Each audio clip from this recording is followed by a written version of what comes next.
வணக்கம், welcome to Chitra Murali's kitchen.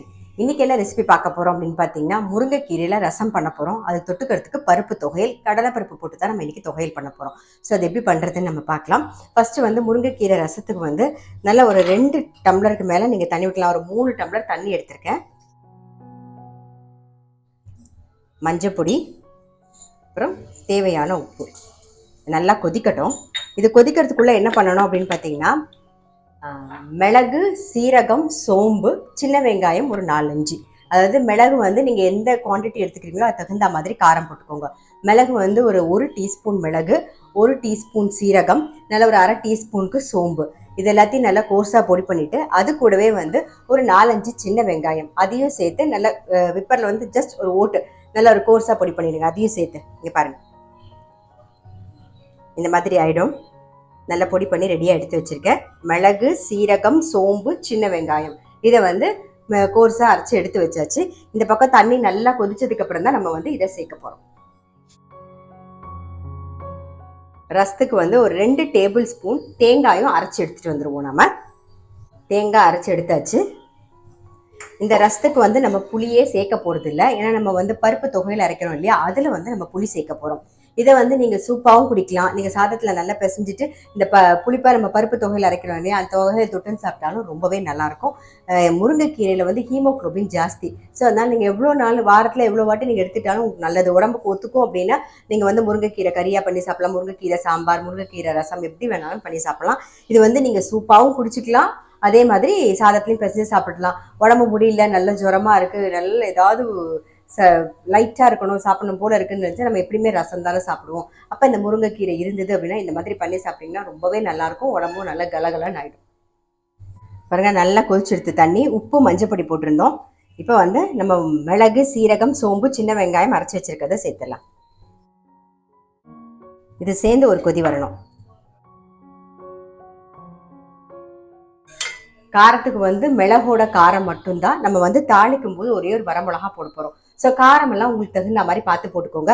நான் ஒரு நல்ல ஒரு கைப்பிடிக்கு கீரை, இது பாருங்கள், கரெக்டாக ஒரு கைப்பிடி கீரை எடுத்துட்டுருக்கேன். ஸோ இதுக்கு தகுந்த மாதிரி ஒரு 3 டம்ளர் தண்ணி விட்டுருக்கேன். காரமும் மிளகு 1 டீஸ்பூன், சீரகம் 1 டீஸ்பூன், சோம்பு 1/2 டீஸ்பூன் எடுத்திருக்கேன். ஒரு 4 சின்ன வெங்காயம், அவ்வளோதான். அதை போட்டு அரைச்சி தான் நம்ம சேர்த்துருக்கோம். நான் எடுத்துட்ட அளவு இது. நீங்கள் கொஞ்சம் கூட எடுத்துட்டீங்கன்னா அது தகுந்த மாதிரி கன்சிஸ்டன்சி, அந்த குவான்டிட்டி மட்டும் பார்த்துக்கோங்க. நீங்கள் பாருங்க, அந்த பொடியெல்லாம் சேர்த்து ஒரு கொதி வந்துடுது இல்லையா. இப்போ என்ன பண்ணணும்னா, நம்ம அரைச்சி வச்சிருக்கிற தேங்காய் விழுத சேர்க்கணும். தேங்காய் சேர்த்ததுக்கப்புறம் ரொம்ப கொதிக்கக்கூடாது, ஜஸ்ட் ஒரு கொதி வந்தால் போதும். பாருங்க, இந்த மாதிரி ஒரு கொதி வந்தால் போதும். இப்போ கீரையை சேர்த்துடலாம்.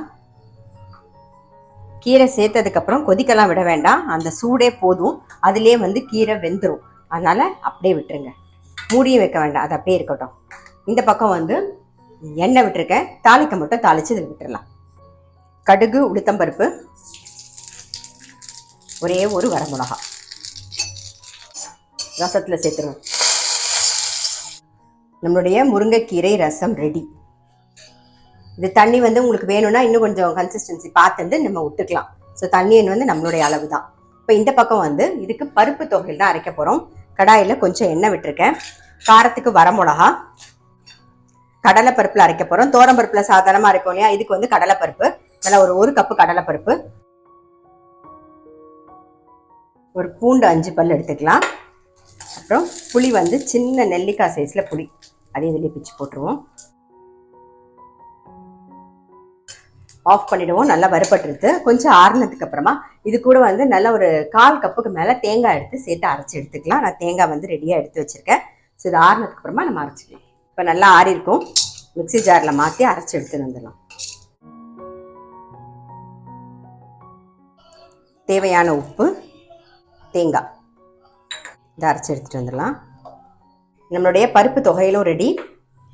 இந்த ரசம் டயட்டாக இருக்கவங்களுக்கு ரொம்பவே நல்லது. ஏன்னா நம்ம புளியெல்லாம் எதுவுமே சேர்க்கல இல்லையா.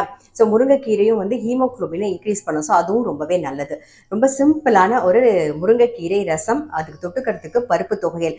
முருங்கைக்கீரை ரசமில் புளிப்பு இருக்காது. நீங்கள் சாதத்தில் போட்டு பிசைஞ்சிட்டு இந்த பருப்பு தொகையில் தொட்டு சாப்பிடும்போது ரொம்பவே டேஸ்ட்டாக இருக்கும். ஸோ கண்டிப்பாக இந்த மாதிரி முருங்கைக்கீரை ரசம் ட்ரை பண்ணி பார்க்கல அப்படின்னா டெஃபினட்டாக ட்ரை பண்ணி பாருங்கள். நான் அடுத்த வீடியோவில் சந்திக்கிறேன்.